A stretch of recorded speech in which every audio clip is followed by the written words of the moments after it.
Good morning, everybody. Thank you for joining us. Thank you for taking the I time can today. hear We really you. appreciate it. Good morning, everybody. Thank you for joining us today. While the last of you are logging on, we just wanted to thank you all for joining. We've got a lot of things to unpack today. It's a very big topic, and I'm delighted to be joined by two experts on this. Can you all hear me? Yes? No? No. Okay. I'm going to log off and log back on again. Strange. Sorry about this.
Good morning, everybody.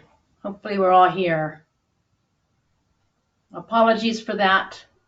And good, we can hear you. I can hear you. You can hear me. Even better. Thank you.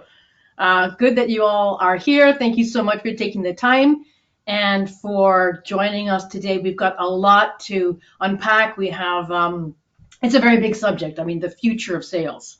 So it's oriented very much towards exporters as well. So while the last of you are logging on, I'm just going to do some quick introductions of sort of who the main people are. I'm delighted to be joined today by Erin. Erin Kelly is the co-founder and the chief executive officer of a company called Ask Polly. She's going to tell you a bit more about Ask Polly and how that works. It is amazing. Well, it predicts outcomes basically. It is predicting human reactions. It's very cutting edge AI and is used by politicians, but also by brand managers, by fundraisers, and it's used by online marketing companies like ourselves. So it's really interesting to have Erin with us talking a bit about that and that whole scenario about that. But before that, we're going to get also to Matthew.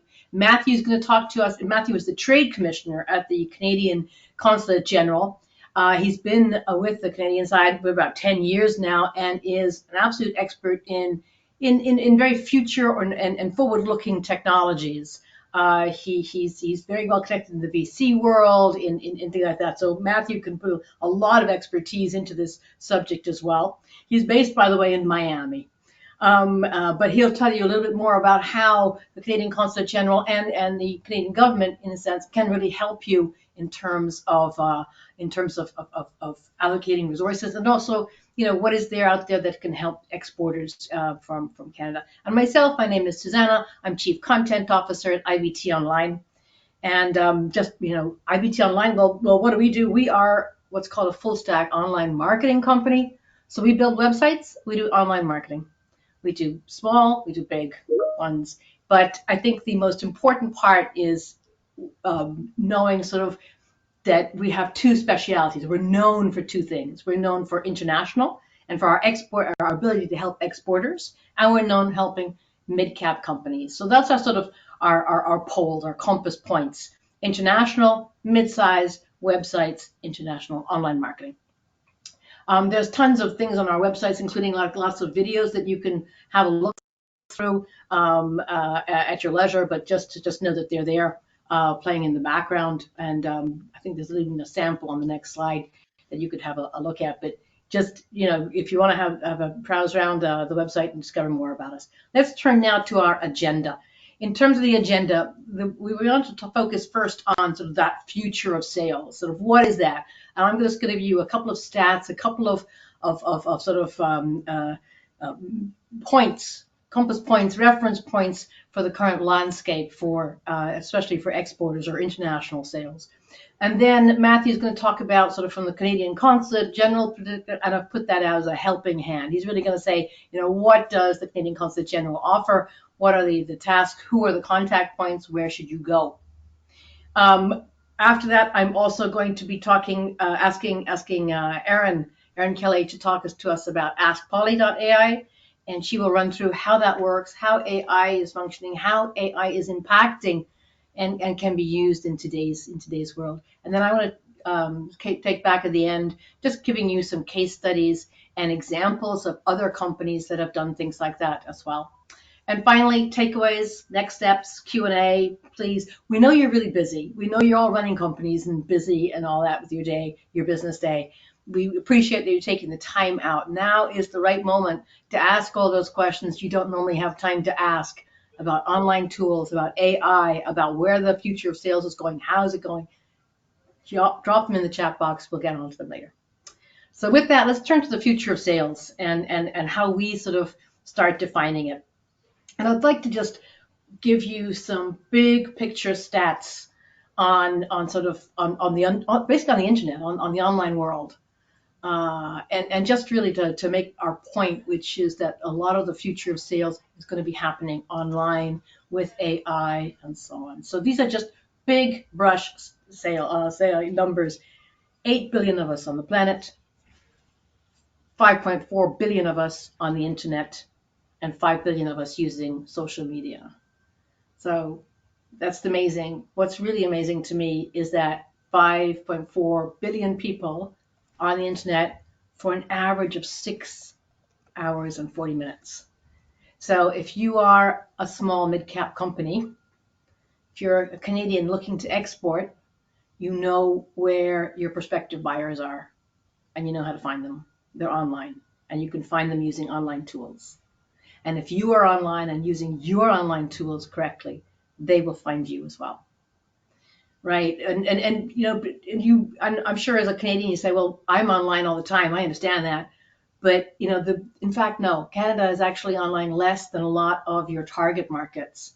If you look at the amount of time people spend on social media for brand research, for example, I mean, that big red arrow there, that's Canada. That's sort of, it's 60%. So 60% of people use social media for brand research. It's way down the world average. If you're looking anywhere in Southeast Asia, for example, you really, really need to be very active on social media. So these are the kind of things that, if you're looking at exporting, these are the kind of things that it's really important to know. And what about e-commerce? Now, e-commerce obviously got this huge fill-up because of the pandemic, where it was growing at sort of double digit, even sort of 20% in many countries, and in some cases several times. It's now gone back to that previous pandemic rhythm of growth, 2 to 5%, say, but it's a step up change. And e-commerce is now even more ingrained than ever. And again, looking at where Canada is, the rest of the world, there's quite a big difference. If you look at the sort of January 2024 numbers on e-commerce, you'll see again that big red arrow is Canada. That's sort of 50, I think it's 54% or something. All the rest of that to the left of that is the rest of the world. So, online, this is B2C purchases, weekly purchases. So, 50, 60, 70, 80% of the internet population of certain countries are doing weekly purchases online. So e-commerce is really, really ingrained or normal part of a sales channel in today's world. And that's B2C. And we always sort of talk about B2C, but in fact, B2B e-commerce, that is the one that's really huge. B2B e-commerce is roughly 3 times the size of B2C e-commerce. And the pandemic had a real wake up and shock to B2B companies as they saw that, they could no longer really go to trade shows. They could no longer go and call up their prospective clients. How else does they really pushed in? And there was a really interesting study by Statista in 2023. 90% of B2B companies have shifted to a virtual sales model since 2020. That's actually for the USA. But here they've got all the other countries as well, Spain, UK, Germany, and so on. 90% all into a virtual sales model. So this is like spoiler alert. This is the kind of thing we're going to be talking about in today's webinar. We're going to talk about where sales are going, how they're developing, what AI can do, and that sort of thing. So if you look at the future of sales, if I just sum it up on sort of, we from our point of view, we're seeing very much that it is digital first. It is omni-channel and it is customer centric. Digital first because people are online all the time and they access their phone or their desktop and will search out things before actually making a call or wanting to have someone call them. Omni-channel because they'll choose the platform they want to choose. They'll go on Reddit first. They'll go on Facebook. They'll go on Alibaba, whatever it is, platform they want to choose, and they will expect you to adapt to them. And that's also what customer centric means. Everything on the web is always customer centric. It is always geared towards the person searching. So you as a Canadian company, if you want to be found, you need to say how, not how do I want to be found, but how will I be found? How do people find me? What platform should I be on? So in sort of our little takeaway then from that first part, from our perspective, from an online perspective, therefore your website and your online marketing that goes with that website are your best sales reps. They're the ones you really have to know that are working hard for you. You need to make sure that those websites and your online marketing are up to scratch, are really viable in 2024. Do they have the right AI in them? Do they have the right personas? Do they have the right structure, especially for export markets? Or do you still have a little tiny website just for Canada, which is going to be hard if you want to look outside of the Canadian markets? So we want you to think about that and see where we go with that. But just if I leave you before giving over to Matthew, if I give over sort of some of the latest trends that we see, some of the big latest trends. AI is obviously top of mind for everyone, and we're so glad that Erin's joining us today to talk a bit more about that. Other ones which are all connected. E-commerce is obviously one. It's now expected. It's no longer nice to have. It's expected to have, even for B2B companies. And we'll get back to that later. Another thing I wanted to bring out is this whole notion of both personalization and community. People on the web want to find communities. They want to understand their personas. They want to have a personalized email. And again, AI and smart online marketing tools can help with that. As a reflection of that, imagery has become more important. And imagery has got to be more and more authentic, or at least blurred. But no more stock photos, no more sort of just bland things. They want absolute authenticity.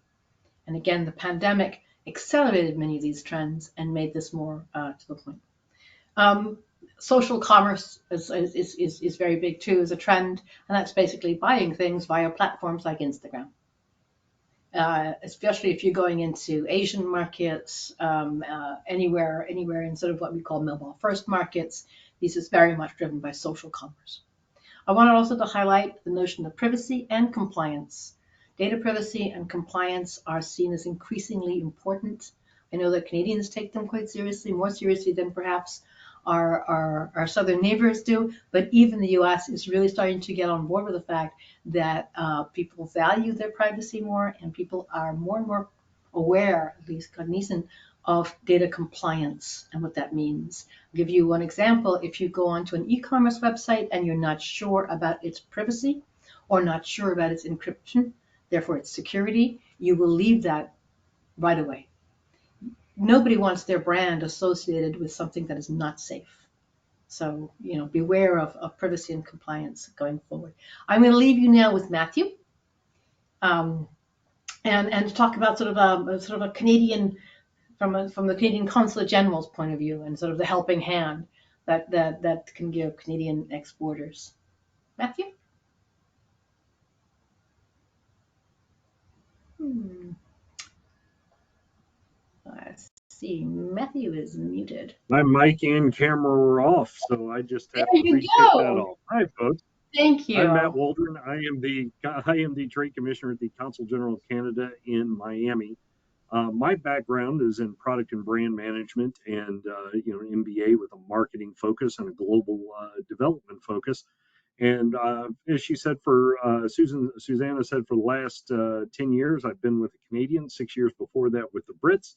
So what have I seen? A lot of what works, a lot of what doesn't, a lot of what gets half tried and always fails. So what we're talking about here, there's a few things that I like to say before I get into the pitch about the TCS.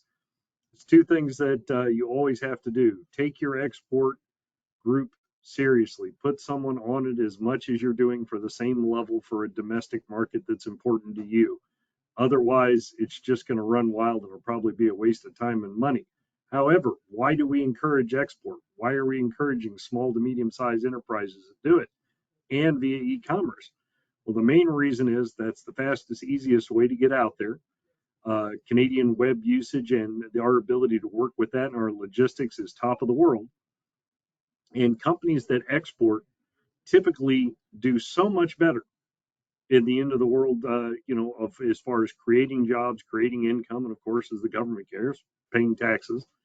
And what comes out of that, of course, at the end of the day, is a more successful you and usually more successful folks all along the path that you're exporting. It's not an only win on one side. So how can you do that? How can you go in the world? We'll go for the next slide here, Celia. And on that, you'll see the TCS offer there. We have over 160 offices in cities worldwide. Anywhere that there's an embassy or a consulate, there is a trade team. Now, in the US, we have 10 different offices. There's a lot of different focuses in different areas. Somewhere, we share a few Caribbean islands, or some of the stands get shared by a few people at one time, but there is somebody who knows that region, who is there, who can help you as it goes. Our job is to educate, connect, solve problems, and help you get the most out of any agreements or any soft landing or developmental stuff that we can work with. Can export is something we're going to talk about next here, and business support on the other side with the Canadian Technology Accelerators, but we'll go to the next slide here. And on that, you'll see that, it's been 125 years that we've had a trade commissioner service. So Canada is known for a long time that exports are really important. So this is just kind of our modern version of getting you in front of the best new tools and where things are going. And if you're wondering, where does our AI come from? Well, like most people in the world, the top technology companies in the world right now, if they have a headquarter or center for AI or someone running that, they're typically in Canada or run by a Canadian. Supercluster program for the last 15 years, everything else working. I like to think it has something to do with us. But at the end of the day, the combination of our regional offices in your province and our posts on the outside create a network, which is what I like to say. We take the scary out of export. We take those, I don't know what to do in the first step jitters, get rid of them, and give you a path to walk down. Next slide. In that, as I said, we'll help you with market insight, we'll help you with new opportunities, we'll help you with contacts, and we'll usually resolve business problems. Where in the US, we don't have much of that. Let's say getting something through customs in Ghana might be a completely different story. Thankfully, we have people on the ground that can make that kind of thing work. Again, it's about reducing risk and improving your market size. Next slide. Can export is our one real money piece. Now, they're just about to open this up again. And in it, SMEs can get up to $75,000 back on $150,000 worth of spend. While you're doing international development, anything that you're working on together to get this kind of stuff moving, if you spend $150,000, imagine getting $75,000 of that back for translation of your product, working with new markets, going to trade shows to get new clients in those foreign markets, all supported by the TCS as you head out. As you can see, with that in your holster, not much scary left in going out and checking out those markets and finding out what's out there to win and being prepared to get into them. Next slide. And again, same thing we said before. So we're going to jump over that. That's all about the can export funding. But if you take a look through that, you'll see some of the requisites in there. You do have to fill things out. It's a bureaucratic form filling nightmare sometimes, but it's there. It's a good solid chunk of money, and I hope you'll take advantage of it. Next slide. All right, and then the CTAs. I mentioned these. These are interesting. The Canadian Technology Accelerators change industries every year, but they're usually held in New York, San Francisco, Los Angeles, and sometimes supported by our other posts. The interesting bit there is we take a very high flying, ready to go in the market, already has sales, already has things ready to go, and put them in front of an intense group of both market development, business development, and contacts as it grew.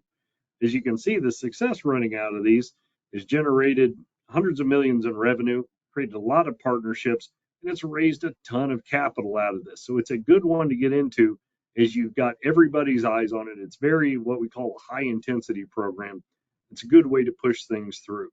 Now it goes on different things, life sciences, clean tech, information communication technology, and usually subgroups under there. Get a hold of your regional office, find out who's doing what and when on that, and if you can get involved and apply. Next slide.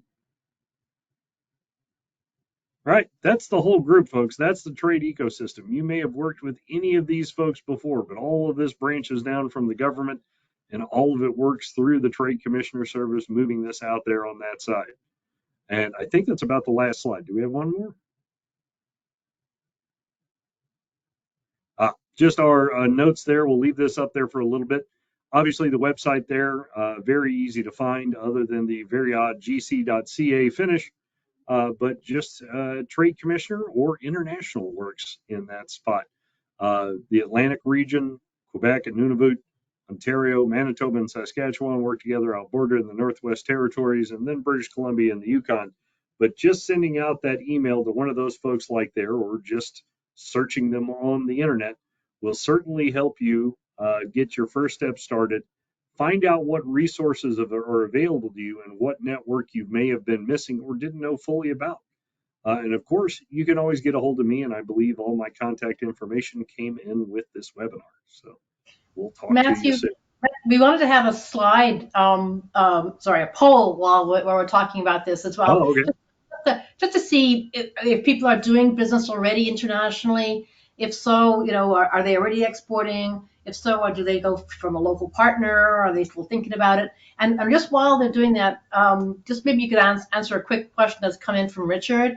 If you could just confirm, can export funding value?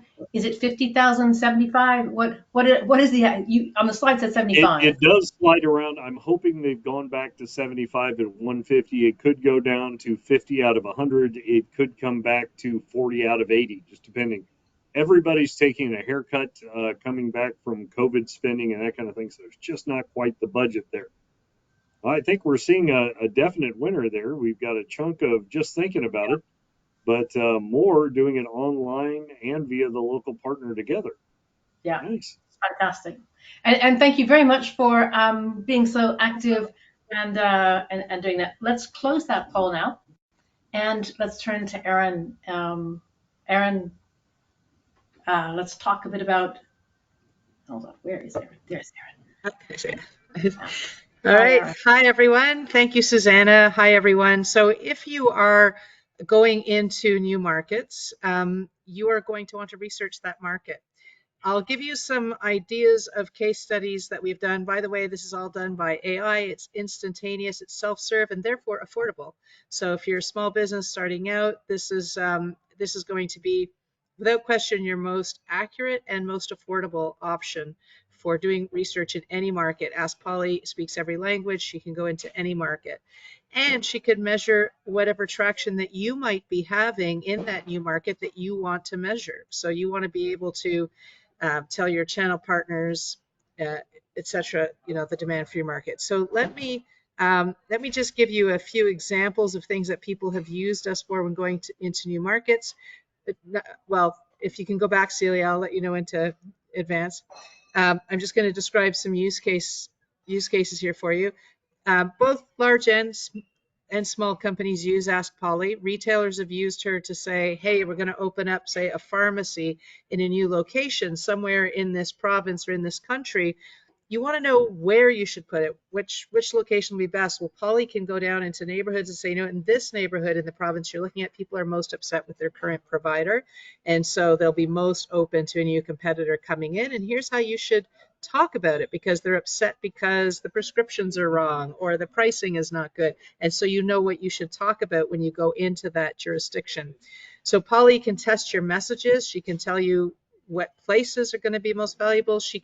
You can create any audience with Polly. So you can create an audience of people who are thinking of churning off your competitor's service. And then she can help you test messages about how to get them to churn. She'll tell you, hey, if you go out with this message over the next 5 months, your sales will increase 11%. So that's the kind of thing she gets very, very accurate measurement on. Okay, so we can advance the slide, Celia. So what Polly enables you to do, and as I said, it's all self-serve. It takes about 2 minutes per question to deliver. She allows you to forecast any scenario. And when I say forecast, I mean she does all the statistics. She samples the data properly, so she's getting a representative sample. She's not taking everybody on social media. She's being very careful to make sure that she gets the audience that you want. So she can forecast any scenario. You use your natural language to put it in there against any audience. So if you want to measure what vegetarians think of something, you want to measure what EV drivers think of something, it's just up to your imagination. People who want to churn off somebody else's service, she can do any kind of thing like that. She is global, and she can get down to any metro region. We eliminate all of the bias from Polly. Of course, you know that social media is biased. There are trolls, or this and that. Polly samples the data properly. She curates the data to remove that bias and get demographic balancing and all of that. She can speak any language. It takes under 2 minutes to get your market research results, and it's completely self-serve. And like I said, we have something for every budget. Next, Celia. So the most important thing with Polly, she separates the significant from the trivial. So you don't want to be having every time somebody makes a complaint on social media, you wonder, is this a big problem that's going to take down my brand? Things that come through on Polly mean that it's significant.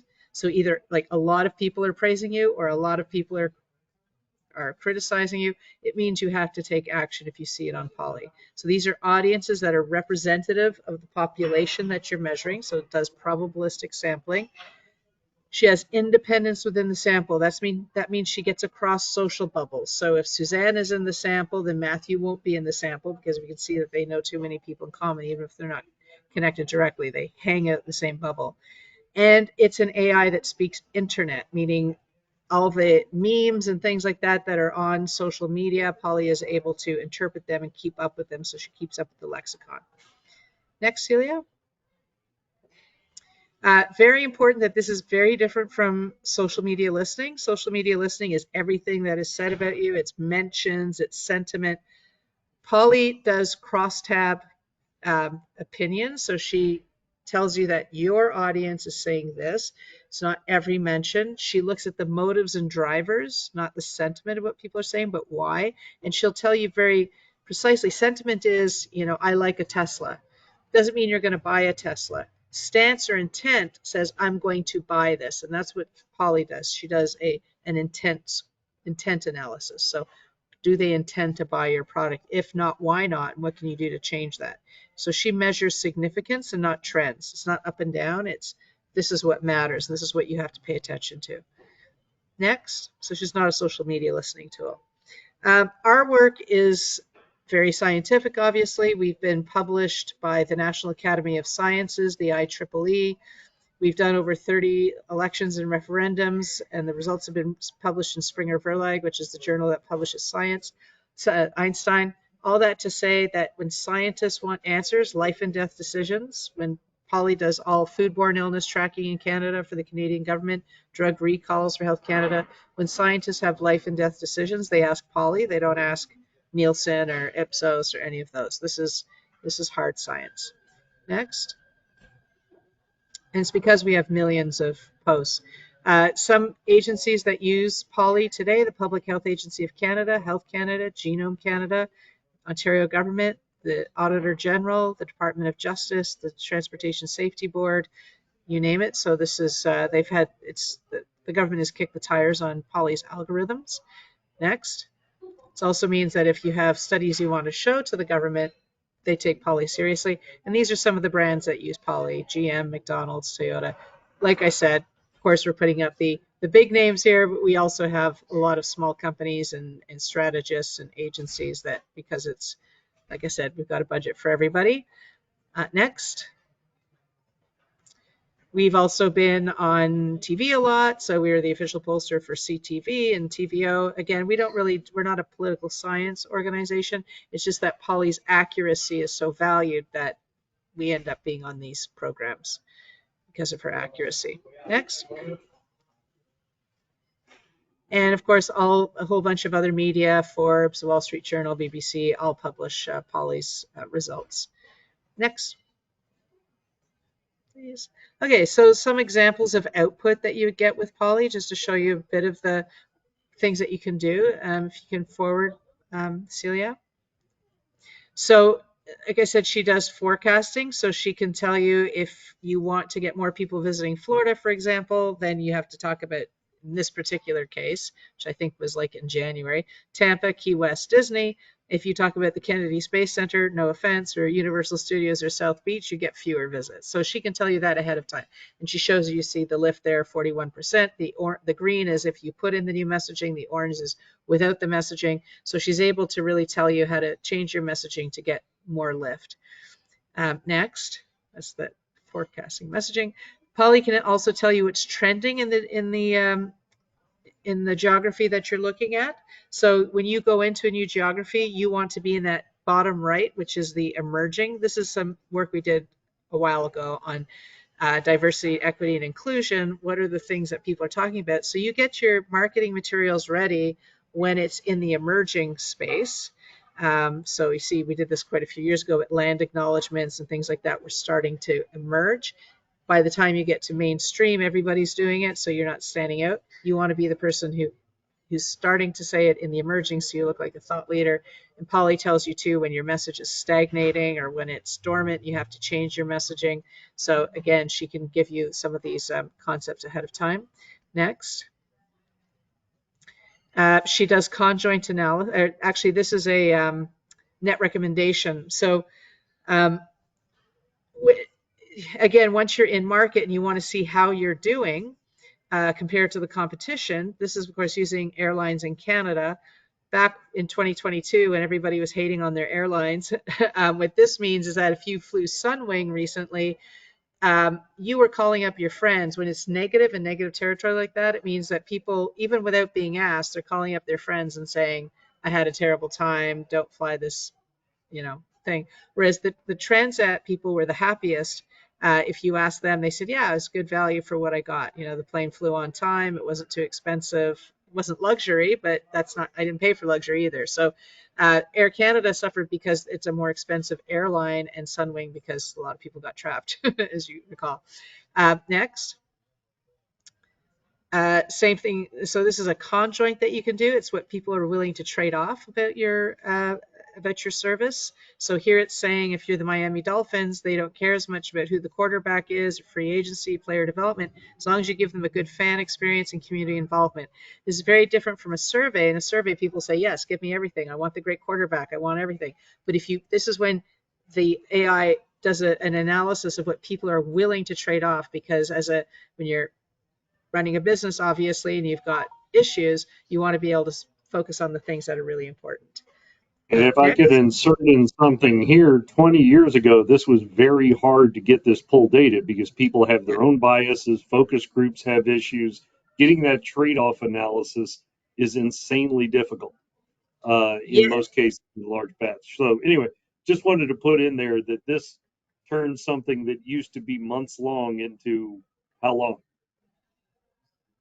Yeah, and not just that's exactly right, Matthew. And also, I've never seen a conjoint done for less than $100,000. On Poly, you can do it for much less. So put it that way, like especially if we have a good rate for the people who are part of this this webinar. So you could do this it's all part of the inclusion price. So getting it at a fraction of what you would normally pay. Next.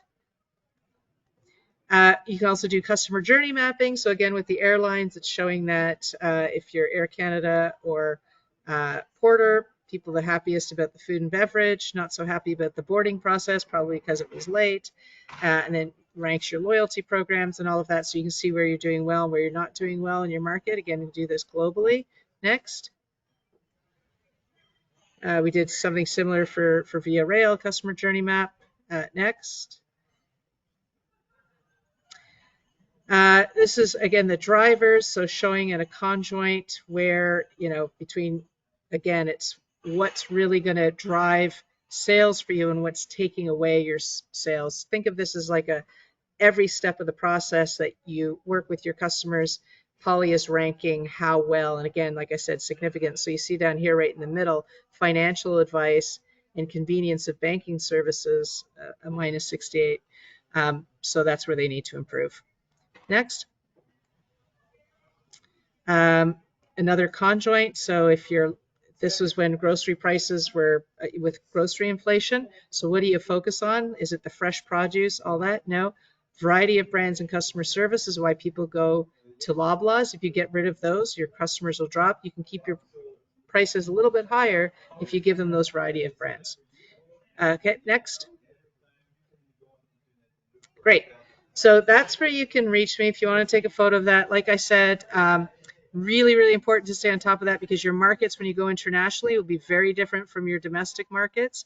You want to be watching them like a hawk.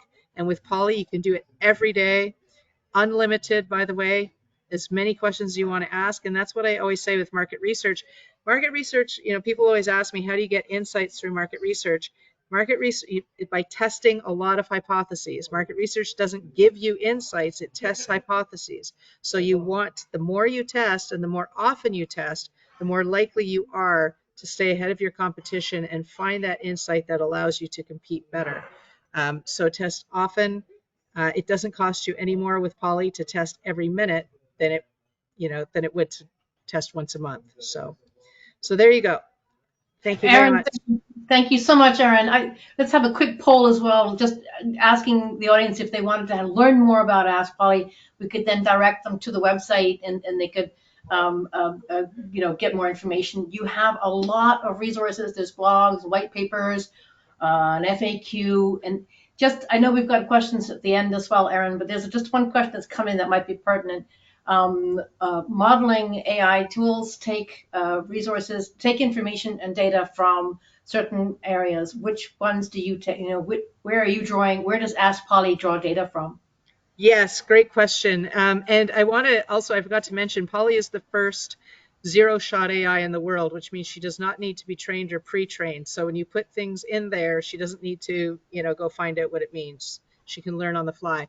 We get all of our data from social, so TikTok, Reddit, LinkedIn, Amazon reviews, all of those sites. Again, she's properly curating it. That's the key there, is that she's able to pull out the significant from the insignificant, and she can do any platform. So we do VK and OK in Russia. We do Weibo. So we, Oh wow, okay. China inside the wall. Yeah, we can do the ones in that are popular in the location that you're in. Okay, great to know. Great to know. Thank you very much. We're gonna. Lots of people want to learn more. Thank you very much. We're gonna close this. Can I just ask one more question, just because it's there? Kim's just asking, can she test search engine optimizations and keywords in export market regions as well? So how would Polly look at keywords in digital markets, online markets? Yes, absolutely. So she will, do two things. First, help you figure out what you should be talking about. That's going to cut through all the noise. And then she can help you optimize how to say it with the SEO stuff. Great. Thank you very much. There's some more. We'll get back to them later. We wanted to run you through. I mean, you've heard now from Matthew very much. What the public sector, what the trade commissioner services can offer. We're hearing now about a really interesting AI powerhouse AI of Ask Polly, and what that can bring in terms of market information, and modeling. And from our side, from IBT's side, we're going to talk about we wanted to show you some case studies, some examples, sort of what we call digital success, and particularly focused on export markets. So I want to first start with a whole discussion, or just a snapshot of when you start to look at export markets, you've discovered from Ask Polly, which is the right market to go into. So what do you do after that? Like any sales and marketing person, you look at your buyer persona.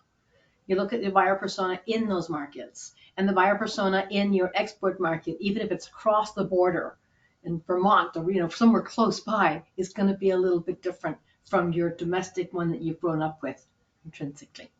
So here's some questions that you might want to ask yourself on the left. On the right, you have a picture of L'Oreal USA website, and it's quite interesting as well. I mean, L'Oreal are very keen on knowing their buyer persona. And so that's what they put up very deliberately, very, very conscious of detail. L'Oreal put up that on their US website. If you look at Mexico, it's a little bit different.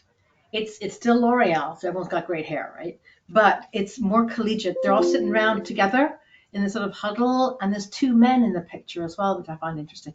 And L'Oreal Canada, I think, is the most interesting of the lot, because L'Oreal Canada is like this cultural mosaic. There's real diversity.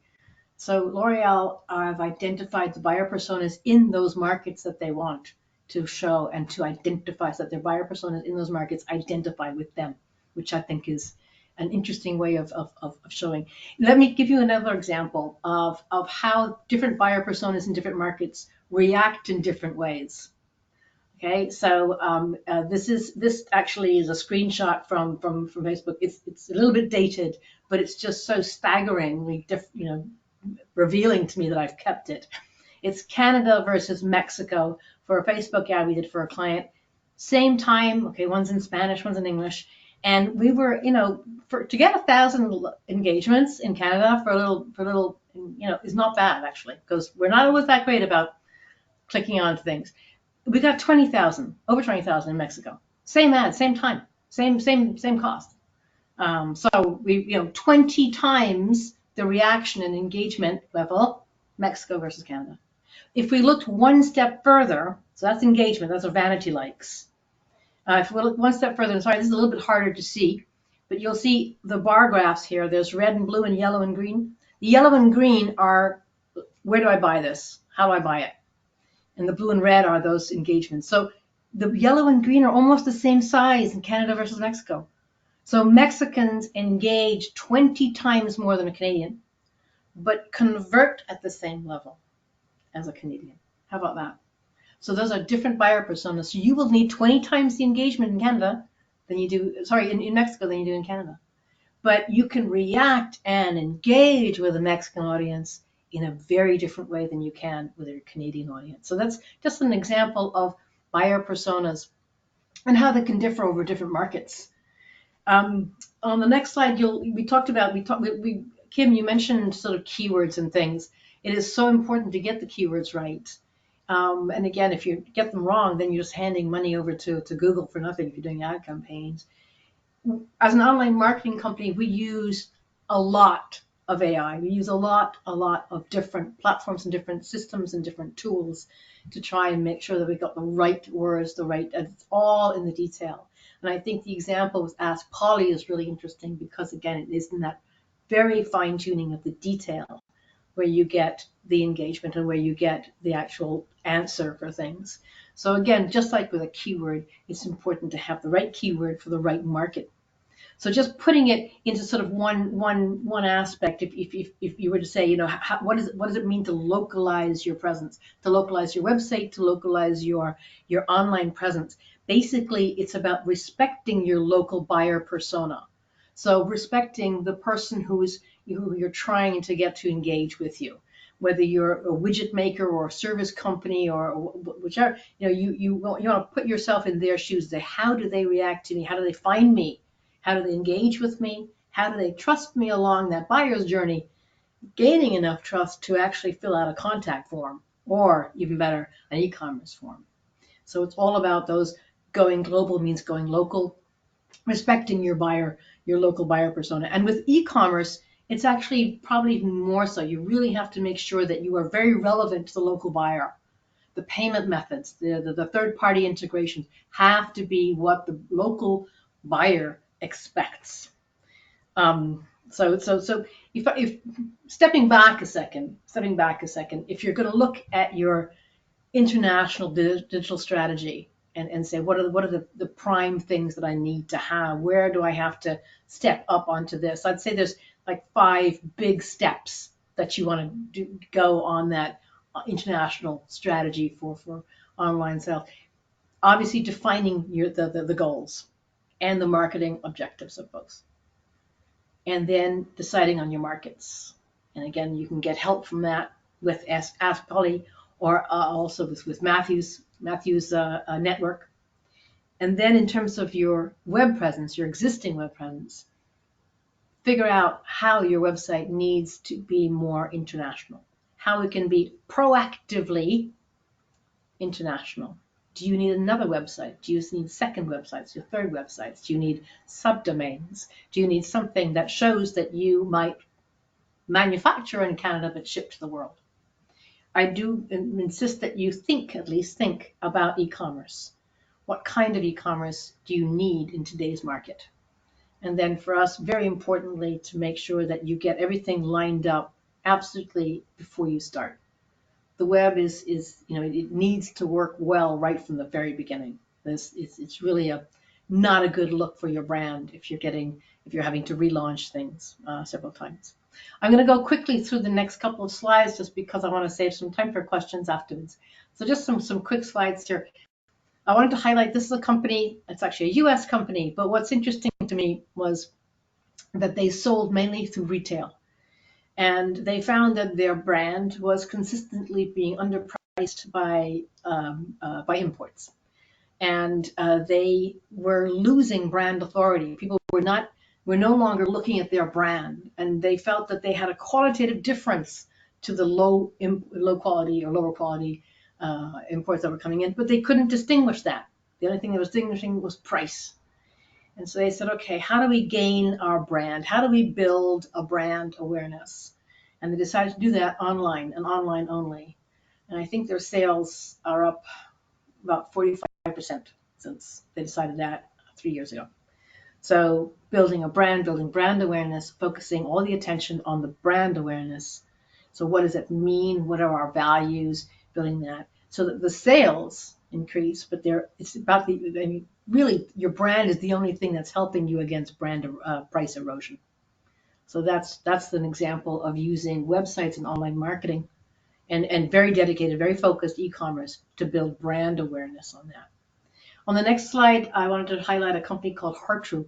This is a company which built website. They're an absolute leader in tennis equipment globally, and they do their own marketing, and their distributors do some marketing. In-market partners do some marketing, but they do their own marketing and push sales towards their distributors, help their distributors in their marketing, and their distributors are there for fulfillment and also to give them sort of boots on the ground in terms of like installation, in terms of what's going on in the local market, that flavor and so on. But the company itself keeps hold of its own marketing and its own brand. And again, that's really important in terms of nurturing your brand and making sure that it goes well. Your distributors are not always the best at growing brand in that sense. The next slide is a company called Armor, and they do something which looks, it's really hard to get some beautiful picture of things like plastic bags, but it's they said, well, we don't want to only be seen as a manufacturer of stuff, of things that are like a commodity. We want to show not only that we have strong quality, but that we're really there for as a person. Remember what we talked about at the very beginning when I said there's a feeling of personalization and customization. A lot of the imagery and the language and everything else on the websites are all very personal. It's me talking with directly to my customer. The pictures are all of individual people. Even the chat bot has a friendly face on it, as it were.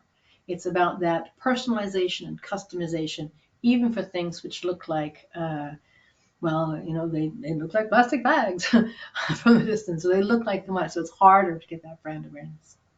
On the next slide, I wanted also to highlight a company called Bloom Maker. They make very beautiful products. They make flowers, amaryllis flowers. They're known for that. And this is a company that had different channels of sales channels.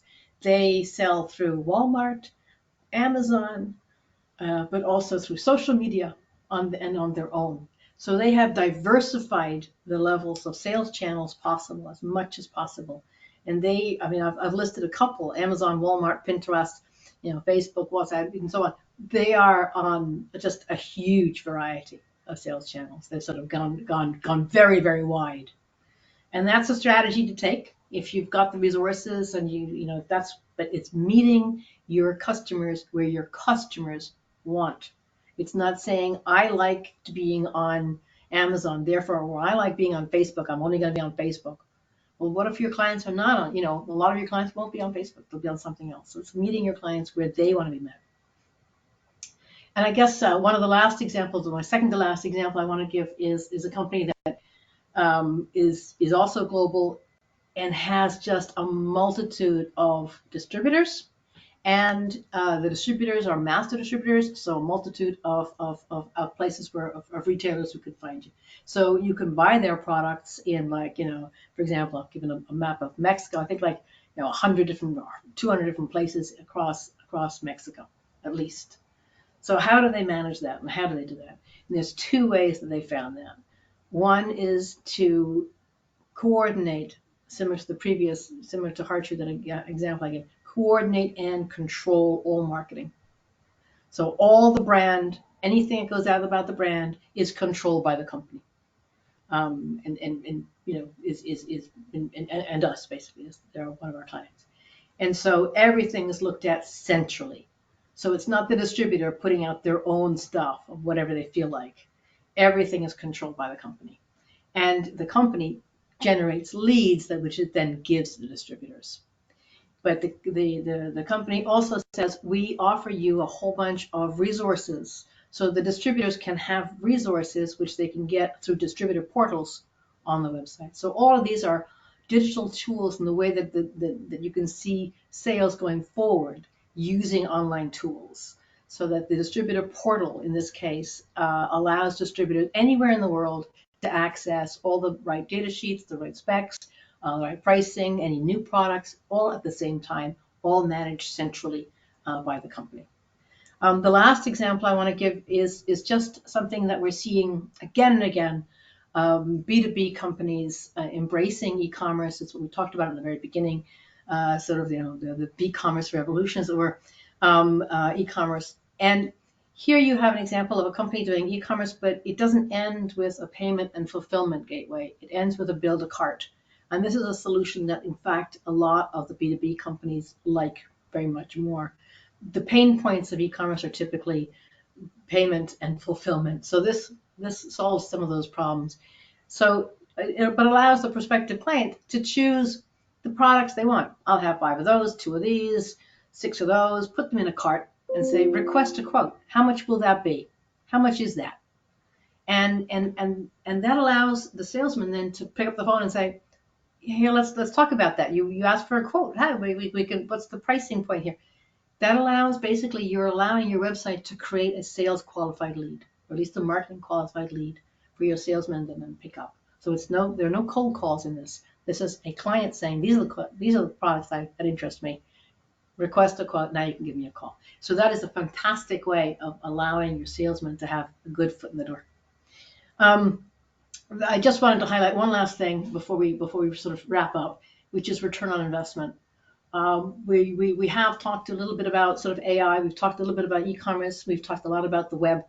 In each case, anything on the web that you're doing, any kind of tool, you always just look at the return on investment, and in the widest possible way. But the key performance indicators that you choose reflect also the goals that you want. If you're looking for certain things, then you need to have the right KPIs that fix that. So, for example, for your website, you might want to say, well, how many visitors am I getting in that market? Or what's the engagement rate? Or what's the conversion rate? These sort of things. And for e-commerce, I love it because it has such great measurable ROI. You could measure it, test it, adapt it, change it, move it on. And the important thing is repeat, repeat, repeat. So that's sort of, in a nutshell, some of the main things. Maybe a quick poll just before we sort of wrap up, and there's questions coming in. Just a quick poll also, if anybody here is interested in learning more about IBT Online, or any of the services. We also have these online global programs, which are designed for exporters in particular, and for across Canada and across different markets, which are well-trodden paths and sort of designed to make life hopefully relatively easy for exporters looking at getting their websites and their online marketing in place. Terrific. Thank you again very, very much for that. I think we're going to close that poll. Oh, a few more people coming in, but we'll close that poll, I think. Takeaway, next steps, Q&A. Some very quick takeaway. I guess the first one really is that slide that I showed you in the very beginning, which is that everybody's online these days. 8 billion people on the planet, 5.5 billion online, 5 billion using social media. It's nearly 7 hours a day. So this is good news, especially if you're a small mid-cap company in Canada looking to go international. Use your online assets. Make sure they're working hard for you. Make sure your websites are up to scratch. Make sure your online media and marketing is working hard. Some of the big trends we're seeing at the moment, and the big latest trends, we've mentioned AI a couple of times, e-commerce, social commerce, the personalization and community aspect is so important. Those are the big trends we're seeing. We're going to be repeating a lot of this and coming back again and again with a lot of this. Ask Polly. I've taken a screenshot from Erin's website. The URL is askpolly.ai. There's a support at askpolly.ai, but on the bottom slide as well, you've got Erin's direct email as well. And then from our point of view, just reiterating sort of, the importance of your website on online marketing as really your best sales rep, always that it respects that local buyer persona, whether it's e-commerce enabled or not, just, that go global, go local mantra that we have, especially Celia, if you go to the next slide, please. And some of the aspects that it takes to make an international website. Matthew and the regional offices throughout Canada connecting to the TCS. This is exporting and online and e-commerce and AI. Those can be daunting things. They can be really tough. So the good news is you don't have to go it alone. The good news is there's lots of helping hands out there, whether it's connecting with Erin at Ask Polly, or ourselves for websites and online marketing, or connecting with Matthew for the trade commission services. They're all there. And you have our contact emails there, Matthew, Erin, and myself. There's a lot of questions, but we're really tight on time. We will get back to the questions individually as well that we've left.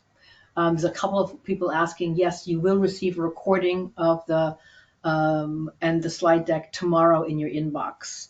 If anyone wants a particular separate copy of the slide deck, let us know and we can send that as well. One of the questions I have really, I think, is for Erin. There's two. There's one for Matthew, there's one for Erin, which I think is probably most important because I'm grouping a couple of them just while we have 2 seconds more before we move out. Erin, just in terms of Ask Polly, is it able to translate? Does it have to go back each time via English when it's translating? Can we translate directly from one language to another?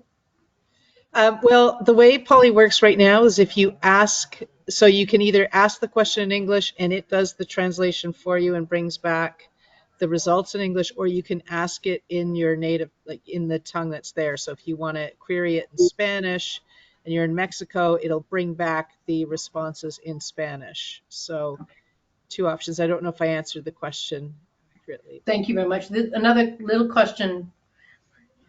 One is, I may not be too specific, but one is, I thought LinkedIn does not share data. You mentioned that it pulls data from LinkedIn.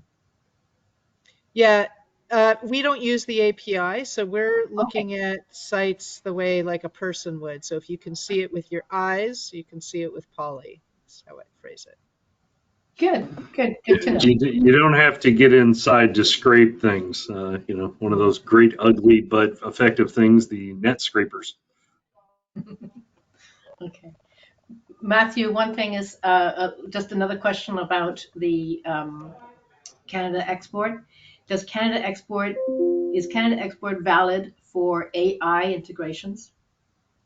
AI integration could mean a lot of things. I would take a look at the CAN export spot. It's real open in that if you're going down to a new region and you have to change regions or areas with every application, but if you're going down there to find partners, find R&D, have your information translated, find a partner to sell into the other areas, yes. So depending on how this AI integration is part of it, to take apart and get into that new area. Say you needed to use something like Ask Polly that could do the translation and everything for you that you didn't have, you could probably make a case for it. I can't guarantee you right now because I'm not in Ottawa making those decisions. Okay. But if you look at the bullet points of what qualifies, you could probably find a way to make that bend. Thank you very much. We've overstepped our time. There are more questions, and we'll get back to you directly by email. And those of you who expressed an interest, we'll get back to you with some links about where you can find more information. I wanted to give a big thank you to Matthew for all the services, for being there for Canadian exporters, for having the energy and focus of always driving this forward. Really appreciate it. Big thank you also to Aaron. Aaron, amazing stuff. Terrific. And I've got lots of thank yous and great presentation and lots of likes on the scoreboard. Thank you very much for participating. Really, really interesting and cutting edge, I think, AI of how that works and a really interesting model to watch. Thank you all very much. Thank you all very much for attending today, for taking the time out. I hope that you found it interesting. I hope that there was raised some questions in your mind and helped you think about solutions for your own companies and where you want to go internationally. Don't hesitate to reach out to Aaron, to Matthew, to ourselves, to any of us. Please, we'd love to hear more. Thank you all very much, and keep an eye out for next events and live streams and webinars. Thanks. Happy trading, everybody. Thanks very much. We'll see you Bye-bye. soon, folks. Bye bye. See you soon. Thanks, Matthew. Bye, Aaron. Thank you. Bye.